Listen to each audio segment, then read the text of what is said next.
Hi friends, ఈ recipe అయితే నా ఓపికని పరీక్షించిందనే చెప్పాలండి. అయినా నేను వదలలేదు. ఎంత ఫెయిల్యూర్ అయినా మళ్ళీ మళ్ళీ ట్రై చేసైనా ఈ దోశ రెసిపీ కరెక్ట్గా నేర్చుకున్నాను. ఇదే బాలామృతం దోశ అండి. నేను 2 కప్పుల బాలామృతం పిండికి 1 కప్పు గోధుమ పిండి వేసాను. దానివల్లే ఆ దోశ అలా అయిపోయిందండి. మళ్ళీ ఇంకో కప్పు గోధుమ పిండి అనేది యాడ్ చేసుకున్నాను. దాంట్లోనే కొంచెం ఇలాచీ పౌడరు, బెల్లము, నెక్స్ట్ అలానే కొంచెం ఎండు కొబ్బరి తురిమి వేసాను. పచ్చి కొబ్బరి అయినా వేసుకోవచ్చండి. అది బాగా మిక్స్ చేసేసి కొద్దిగా సాల్ట్, చిటికెడు సోడా ఉప్పు కూడా యాడ్ చేసుకొని తగినంత వాటర్ వేసుకొని బాగా కలిపానండి. బ్యాటర్ అనేది కొంచెం వాటరీగానే పెట్టుకోవాలండి. గట్టిగా పెట్టుకుంటే దోశ అనేది అతుక్కపోతుంది పెనంకి. కొంచెం వాటరీగా పెట్టుకొని కొంచెము నెయ్యి వేసుకొని పెనం మీద అది బాగా కాగాక దోశలాగా వేసుకోవాలన్నమాట.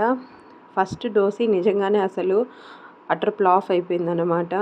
నేను మళ్ళీ ట్రై చేసి నేను చెప్పాను కదా, ఇంకో కప్పు గోధుమ పిండి యాడ్ చేయడం వల్ల అంటే ఈక్వల్ క్వాంటిటీస్లో గోధుమ పిండి బాలామృతం కలిపితే దోశ పర్ఫెక్ట్గా వచ్చిందండి. మీకు కూడా ఇలా ఎప్పుడైనా జరిగిందా అండి? ఏదైనా రెసిపీ అనుకొని అది ఫెయిల్యూర్ అయ్యి మళ్ళీ పర్ఫెక్ట్గా కుదిరింది ఏదైనా ఉంటే కామెంట్ సెక్షన్లో తెలియజేయండి.